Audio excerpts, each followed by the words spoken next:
यदा यदा हि धर्मस्य ग्लानिर्भवति भारत अभ्युत्थानं अधर्मस्य तदात्मानं सृजाम्यहं परित्राणाय साधूनां विनाशाय च दुष्कृतं धर्म संस्थापनार्थाय सम्भवानि युगे युगे। भाई আমি আজ অবধি ভগবান দর্শন করিনি, কিন্তু রাইট নাও আমার কাছে আজকের পরিস্থিতিতে দাঁড়িয়ে ভগবান বলতে কেউ যদি থাকে তাহলে এক তো মা বাবা রয়েইছে, তার সাথে সাথে কিন্তু ইন্ডিয়ান আর্মি, ইন্ডিয়ান এয়ারফোর্স আর ইন্ডিয়ান নেভি, এদের যে অফিসাররা দিন রাত পরিশ্রম করে আমাদেরকে রক্ষা করছেন, এরাই আমার কাছে ভগবান। রাত্রিবেলা যে আমরা নাক ডেকে ডেকে ঘুমোচ্ছি, এটা একমাত্র তারার বর্ডারে রয়েছেই বলেই আমরা ঘুমোতে পারছি। তারা নিজেদের প্রাণের আহুতি দিয়েও আমাদের প্রাণকে রক্ষা করছে। Hats off, hats off. বিশেষভাবে আমি আরও 3 জনের কথা উল্লেখ করতে চাই।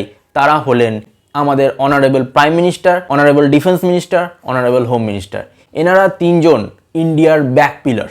আজ যদি আমাদের দেশের প্রধানমন্ত্রী বলতো না না কি দরকার ভাই, যুদ্ধ করার দরকার নেই, একটু শান্তিতেই থাকি, করেছে কি হবে, কম্প্রোমাইজ করে নেওয়া হোক, সেটা কিন্তু আমি একদম সহ্য করতে পারতাম না। আজ যেভাবে উনি আমাদেরকে রক্ষা করেছেন, আমাদেরকে সাপোর্ট দিয়েছেন, থ্যাংক ইউ সো মাচ।